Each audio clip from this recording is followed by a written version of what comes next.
Hello everyone, welcome back to the channel. और कैसे हैं आप लोग।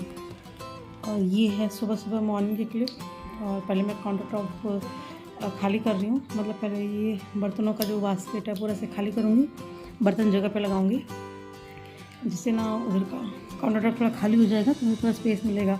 तो सुबह उठते तो पहला मेरा यही काम होता है। सबसे पहले मैं काउंटर टॉप को अपना क्लीन करती हूँ, जो भी इसमें होता है उसको फटाफट समेट के, ताकि मेरे को थोड़ा स्पेस मिल जाए काम करने के लिए। देखिए, वो बर्तनों का टोकरा मैंने हटा दिया है और एक तरफ मैंने दाल चढ़ाई है और एक तरफ मैं फ्राई कर रही हूँ करेले। तो करेले में मैं करेले से बनाती हूँ तो करेले पहले छोंक देती हूँ और प्याज उसमें बाद में डालती हूँ। बट आज मैंने क्या किया, करेले और प्याज दोनों एक साथ ही छोंक दिए और ज़्यादा प्याज डाले भी नहीं, वरना करेले में ना आधा आधा प्याज पड़ता है। मतलब करेला 2 प्याजा उस तरह से बनता है, जितना करेला उतना प्याज, उससे दूना प्याज। बट आज करेले थोड़े ज़्यादा थे और मुझे ख़त्म करने बना के, क्योंकि मैंने जैसे आपको बताया था लास्ट वीडियो में कि हम लोग गाँव जा रहे हैं, तो फिर सब्जियाँ मुझे जल्दी जल्दी सारी एंड करनी है, क्योंकि मैं फ्रिज को ना बिल्कुल क्लीन करके जाऊँगी। तो आज अभी स्कूल से आने के बाद मैं फ्रिज भी क्लीन करूँगी। और थोड़ी पैकिंग तो हो गई थी, कुछ ही बच रही है अभी, क्योंकि गांव जाने से पहले बहुत मेजर शॉपिंग और पैकिंग वैकिंग होती है। मैं सारा शूट भी नहीं कर पाऊँगी, दिखा भी नहीं पाऊँगी, मेरे को लगता है टाइम नहीं मिलेगा इतना, क्योंकि तुरंत ही जिस दिन स्कूल बंद होगा उसके नेक्स्ट डे हम लोग को जाना है, वेडिंग है, तो वो अटेंड करने के लिए। फिर उसके बाद हम आ जाएंगे, बस शादी है घर पे, तो बस वही चल रहा है जल्दी जल्दी। तो स्कूल बच्चों का भी है, मेरा भी है, हस्बैंड का ऑफिस है। तो करेला हो गया था, मैंने करेला हटा दिया और अब ये दाल भी हो गई थी। तो अब मैं दूसरी तरफ दाल फ्राई कर रही हूँ। कढ़ाई में वही एज यूजुअल प्याज का तड़का लगाया है, फिर उसमें डाला है, जब प्याज थोड़ी लाल हो गई तो डाला टमाटर को थोड़ा अच्छे से फ्राई करेंगे गलने तक। थोड़ा सा नमक डाल देंगे जिससे वो थोड़ा जल्दी गल जाएगा। और जब टमाटर गल जाएगा तो उसमें मैं डालूँगी थोड़ा सा लाल मिर्च, और बस उसको अच्छे से मशी करके और फिर उसमें दाल डाल दूँगी। और अभी मैं फ़िलहाल काउंटर टॉप को थोड़ा सा साफ़ किया मैंने। मेरे 2-3 काम एक साथ चल रहे हैं। इधर मैं मतलब नमकीन चावल या यूँ कहीं वेज पुलाव बना रही हूँ बच्चों को टिफ़िन देने के लिए, क्योंकि उन्होंने कहा कि ऐसी कोई सब्ज़ी है नहीं जो मतलब उनको टिफ़िन दे सकूँ। ना तो दाल ले जा सकते हैं वो, ना ही करेला लेके जा सकते हैं। और सूखा पराठा देना ना मुझे बिल्कुल अच्छा नहीं लगता, बच्चे खा नहीं पाते हैं अचार से। तो मैं उनके लिए वेज पुलाव बना रही हूँ। थोड़े से आलू हैं, प्याज टमाटर यूज़ हो जाएगा उसमें, तो और बच्चों के लिए हो भी जाएगा अच्छे से। और ना वेज पुलाव मेरे बच्चे बहुत मन से खाते हैं, मतलब उन्हें बहुत ज़्यादा पसंद है। तो बस ये मैंने इसमें प्याज का तड़का लगा के और फिर आलू डाला है। और अब इसमें डालूँगी मसालों में जाएगा हल्दी मिर्च धनिया नमक सिंपली। और फिर इसको अच्छे से चला दूँगी चावलों को, ये जो सब्ज़ी है कुकर में। फिर इसमें डालूँगी टमाटर। जब ये सारी सब्ज़ियाँ अच्छे से भुन जाएंगी मसालों के साथ, तब डालूँगी मैं इसमें अपने चावल। देखिए, मैं इसमें डाल के सबको चला रही हूँ अच्छे से, थोड़ा देर चला के भून लेंगे। और फिर जब भून जाएगी तो मैं डालूँगी इसमें चावल। उधर मेरी दाल का तड़का रेडी हो गया था, तो मैंने अपनी उबली हुई दाल डाल दी है। बस एक बॉयल आ जाएगा इसमें, पका लूँगी इसको अच्छे से मसालों के साथ। तो मेरी दाल तो रेडी हो गई है। फिर इसे पलट लेंगे बर्तन में। और इधर मसाला भी मेरा लगभग भुन ही चुका है, तो थोड़ा सा और इसको भून के इसमें डाल देंगे हम चावल। और फिर उसके बाद चावल के अकॉर्डिंग पानी डाल देंगे और हमारा नमकीन चावल या वेज पुलाव रेडी हो जाएगा। और इन चावलों में या पुलाव में कहीं का आपको पानी कैसे डालना है, तो जैसे आप रेगुलर चावल बनाते हैं तो 1 गिलास चावल में अगर आप 1 गिलास पानी डालते हैं, तो जब आप वेज पुलाव बनाएंगे या चावल को किसी सब्ज़ी के साथ पकाते हैं तो 1 गिलास चावल लिया है आपने, तो उसमें आपको 1.25 गिलास पानी देना पड़ेगा। मतलब 1/4 थोड़ा सा एक्स्ट्रा डालना पड़ता है सब्जियों के हिसाब से उसमें। और देखिए, दाल मेरी रेडी हो गई है और पुलाव में चावल डाल दिए। मैं चावल को थोड़ा सा फ्राई करूँगी हल्का सा, इससे ना पुलाव खिला खिला बनता है। और फिर उसके बाद काउंटर टॉप कर लेते हैं क्लीन और फिर बनाएंगे रोटियां। तवा मैंने चढ़ा दिया है और अब इस स्टेज पे मेरे चावल भुन गए, उसमें डालूंगा मैं पानी जितना मैंने चावल डाला था उसके हिसाब से। तो बस इसको कुकर को लगा देंगे ढक्कन, 1 सीटी फुल फ्लेम पे, और उसके बाद 2 विसिल लो या मीडियम फ्लेम पे लगवा लीजिए। आपके पुलाव रेडी हैं। या फिर जैसे आपके चावल होते हों, आपको आइडिया होगा डेली आप बनाते हैं, तो अपने चावलों के हिसाब से जितना सीटी चावल का अपने लगता है उससे 1 सीटी एक्स्ट्रा लगाइएगा।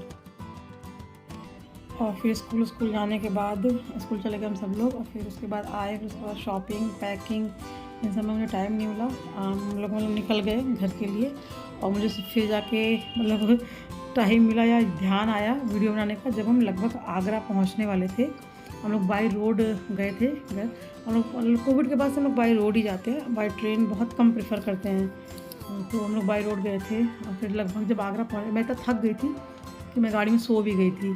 फिर जब हम आगरा पहुँचने वाले थे मैं बहुत रिलैक्स हुई, तब जाके मतलब मेरी नींद भी खुली थोड़ी देर बाद। थोड़ी देर क्या, करीब 1.5-2 घंटे लग जाते हैं, तब जाके मतलब फिर मैंने शूट करना शुरू किया। जो भी शूट किया जैसे भी, उसके पहले के पैकिंग वैकिंग मैं कुछ भी शूट नहीं कर पाई। फाइनल पैकिंग क्या थी और ट्रैवल के लिए क्या खाना बनाया था हमने रास्ते में, मतलब कुछ भी नहीं और सब कुछ। तो नेक्स्ट टाइम जब कभी हम ट्रिप पे जाएंगे या जब कभी गांव जाएंगे तब मैं शूट करूँगी। और हम जब फर्स्ट टाइम गए थे तो मतलब ये हम मतलब अपनी गाड़ी में से नहीं गए थे हम, हमने कैब की थी पूरी, ड्राइवर कोई और थे भैया, वो लेके गए थे हमें। तब तो मतलब पूरा जर्नी नाइट का था, तो इतना मतलब समझ में नहीं है पता। लेकिन जब फर्स्ट टाइम अपनी गाड़ी से गए तो मतलब जर्नी बड़ी इंटरेस्टिंग, बड़ी मतलब फ़न, बच्चों के साथ एंजॉय करते हुए। तो ये रास्ता पर्सनली मुझे बहुत अच्छा लगता है। एक्चुअली पूरा ना एक्सप्रेस वे है पूरा, कहीं भी ऐसा नहीं है कि आपको शहर में से निकलना है या फिर जाम वाम या फिर कुछ भी नहीं है। पूरा रास्ता यहाँ से लेके घर तक का पूरा एक्सप्रेस वे ही है। और बस लखनऊ सिटी में लगता है टाइम थोड़ा सा, क्योंकि उसमें अंदर सिटी में जाना पड़ता है, फिर उसके बाद दूसरा एक्सप्रेस वे मिलता है हमें। तो ये है नोएडा आगरा एक्सप्रेस वे, मतलब वो हमने अभी छोड़ दिया कंप्लीट। अभी लिंक रोड है, इससे हम कनेक्ट हो जाएंगे सीधे आगरा से लखनऊ वाले एक्सप्रेस वे पे। और फिर उसके बाद वहाँ से लखनऊ सिटी के अंदर होगा और फिर उसके बाद होगा आगे पूर्वांचल एक्सप्रेस वे जो नया बनाया अभी लास्ट ईयर, वो मतलब वर्किंग आया था। तो बस ये टोल है और इस पर मतलब टोल पे हमने बड़ी अच्छी सी रील बनाई है, बहुत मस्त वाली। आप मेरे इंस्टाग्राम पे जाके देख सकते हैं। ये सामने वाली गाड़ी नंबर आ रहा था, इसलिए मुझे इमोजी लगानी पड़ी। तो अभी भी ये लिंक रोड ही है, ये हम चढ़े नहीं हैं लखनऊ वाला एक्सप्रेस वे पे। तो बस हम पूरी जर्नी को एंजॉय करते हैं, बच्चे भी हम भी। हालांकि थोड़ा लॉन्ग तो पड़ता है बट ठीक है, आराम से चलते चलाते रास्ते में रुकते हॉल्ट लेते हुए हम चले जाते हैं, अच्छा लगता है। खैर अपनी ना गाड़ी से सफ़र करने का मतलब मज़ा ही कुछ और होता है। जिसने भी ट्रैवल किया है अपनी गाड़ी से, जो करते हैं वो मेरी बात से एग्री होंगे। अगर आप एग्री हैं तो कमेंट करिएगा। और ये देखिए हम आ गए आगरा लखनऊ एक्सप्रेस वे पे, मतलब अब हम चढ़ जाएंगे उस पर। और सुपर मैं सो के उठ गई थी, मेरी नींद पूरी हो गई थी, थकान वकान थोड़ा सा एक नैप ले लो ना, मतलब अच्छा वाला, तो थोड़ी देर आप मतलब बॉडी बहुत रिलैक्स हो जाती है। और हेक्टिक चला था पूरे वीक से ही, सुबह जल्दी उठना, स्कूल जाना, इसमें बीच में कोई ब्रेक भी नहीं था। फिर जैसे ही ऑफ हुआ फिर शादी की पैकिंग, ये वो बहुत काम होता है। घर जाने से पहले बहुत ज़्यादा काम हो जाता है। तो आप देख रहे हैं मैं मतलब काफ़ी रिकॉर्ड भी नहीं कर पाई। और ये एक्सप्रेस वे भी मतलब बहुत ही अच्छा बना हुआ है, कहने ही क्या है एक्सप्रेस वे के बाद। तो मतलब रास्ता ट्रैवल सब इतना इजी हो जाता है, पूछिए मत। अगर आपने कभी सफ़र नहीं किया बाई रोड तो शायद आप मेरी बात से रिलेट नहीं कर पाएंगे, बट अगर आपने कभी बाई रोड विद फैमिली मतलब सफ़र किया है, जर्नी की है पूरे परिवार के साथ, तो शायद आप मेरी बात से रिलेट कर पाएंगे। अगर आपने कभी सफ़र किया है और आप दिल्ली से पूर्वांचल तक गए हैं बाई रोड इस सारे एक्सप्रेस वे, तो आप प्लीज़ कमेंट करिएगा, बताइएगा मुझे आपका सफ़र, आपकी जर्नी कैसी रही। और फिर से टोल, और जब ये टोल आता है तो मुझे मेरी बनाई हुई रील आ जाती है, इतनी फ़नी रील है, आप इंस्टाग्राम पे जाके देखिएगा। तो बस ऐसे ही रास्ते में एंजॉय करते कराते हम लोग expressway to expressway चलते चलाते पहुँचे घर तक। तो और ये बच्चों ने रिकॉर्ड किया है यहाँ पे, मतलब उस साइड से कैमरे में इतना समझ में नहीं आ रहा है, बट पैरेलल में ना यमुना नदी पूरी दिख रही थी। मतलब उस ऐसे पहले तो मुझे भी समझ में नहीं आया था, मुझे थोड़ी देर बाद समझ में आया। मतलब बिल्कुल ऐसे ना जैसे लग रहा था कि ज़मीन कट गई है, बीच में से पानी की वेग से टूट गई है, और उसमें बीच में से नदी बह रही है, दोनों तरफ ऊंची मतलब पहाड़ तो नहीं कहेंगे, ज़मीन ही थी, मतलब लेकिन जगह जगह से कटी पटी सी थी, कुछ अजीब सी, जैसे भीड़ नहीं होते हैं चंबल के, कुछ उस तरह का अजीब सा कुछ था। तो मतलब नेहा ने बताया, तो उन्होंने गौर से देखा तो हाँ ये तो यमुना जी हैं। तो पूरा वही उनका कटाव वाला क्षेत्र जो होता है ना, नदी किनारे जो होता है पूरा। और आगरा से लखनऊ का जो रास्ता है ये ना मतलब जब हम उधर लखनऊ से इधर आते हैं तब भी मतलब ऐसा नहीं लगता कि दोनों तरफ बहुत सुना है या फिर बहुत खाली है, ठीक ठाक लगता है। वो जल्दी रास्ता कट भी जाता है। लेकिन जब आगरा से लखनऊ वाले चढ़ते हैं ना एक तो ये सबसे लंबा एक्सप्रेस वे है, लगभग 300 किलोमीटर का है। और 292, हाँ 292 295 या 7 मुझे एग्जैक्ट याद नहीं है। और फिर उसके बाद इसके दोनों तरफ का जो रास्ता है ना, मतलब दोनों तरफ बिल्कुल ऐसा खेत वेत जल्दी नहीं दिखेंगे आपको। देखिए कैसे सिर्फ झाड़ियाँ दिख रही हैं। मैंने ज़्यादा रिकॉर्ड उस साइड का नहीं सही से कर पाई, ध्यान नहीं रहा मुझे। अब जब कभी हम जाएंगे तो मैं करके आपको दिखाऊंगी। और ना बड़ा सूना सा लगता है, पता नहीं कैसा। मतलब ये एक्सप्रेस तो थोड़ा सा लंबा फील होता है। और इस पर ना मतलब रेस्ट रूम भी बहुत कम है।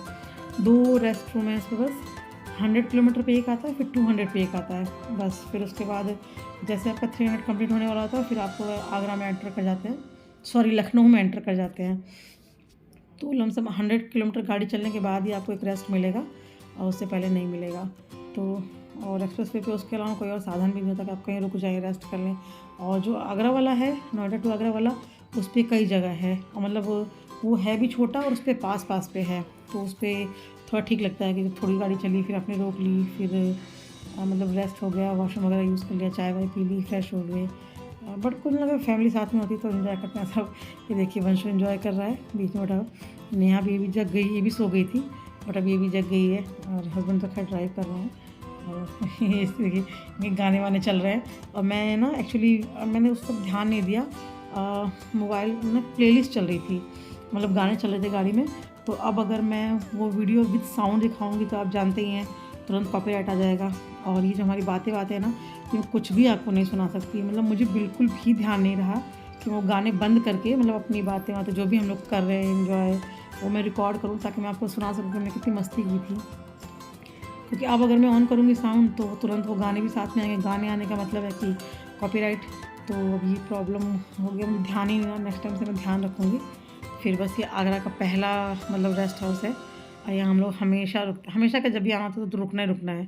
2 रेस्ट हाउस पड़ते हैं।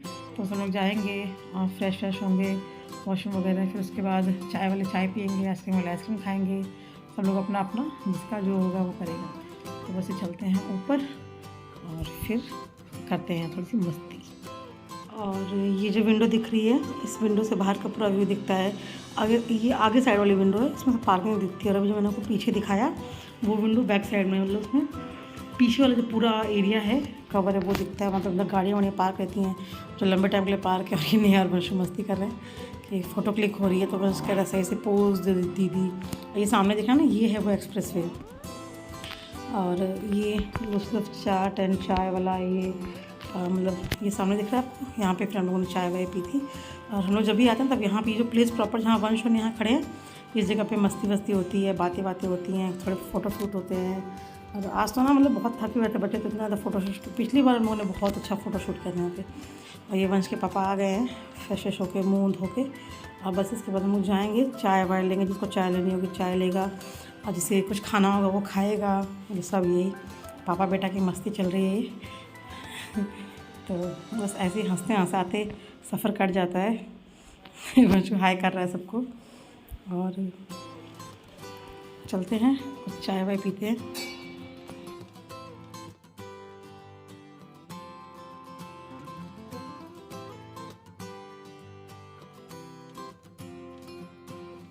और फिर इसके बाद हम लोगों ने ले ली चाय, मतलब मैंने और नेहा ने चाय ली थी।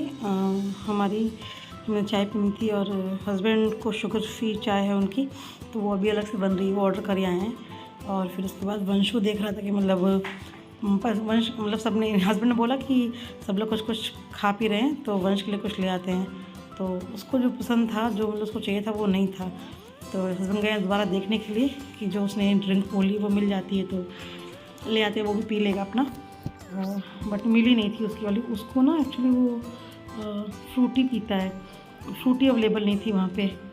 या फिर ये हुआ कि चलो वंश नीचे कुल्फ़ी खाएगा, उसको कुल्फ़ी खिलाएंगे। नीचे कुल्फ़ी का मतलब शॉप है, बहुत टेस्टी कुल्फ़ी देता है वो।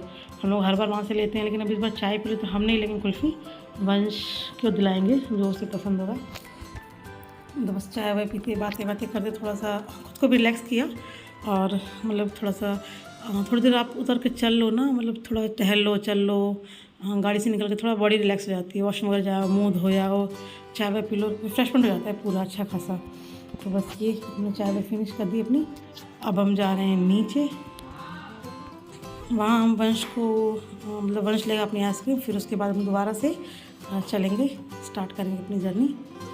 तो चलिए चलते हैं नीचे, आइसक्रीम देखते हैं वंश कौन सी लेता है।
वंश ने लिए ऑरेंज फ्लेवर है, साथ में इसमें ड्राई फ्रूट्स हैं और नहीं हाँ ऑरेंज फ्लेवर था और इसके अंदर नट्स थे, नट्स वाली थी। उसको जो चाहिए थी उसने पता नहीं कौन सी मांगी थी, केसर या कौन सी, मुझे अच्छे से याद नहीं है, वो नहीं मिली। बट वो इसका टेस्ट भी चख के बहुत खुश था, हैप्पी था कि मम्मी बहुत टेस्टी है, मस्त है, देखिए कह रहे हैं मस्त है। बस आइसक्रीम वाइसक्रीम दिला के हम लोग निकले बाहर और फिर चलते हैं, अपनी जर्नी स्टार्ट करते हैं फिर से।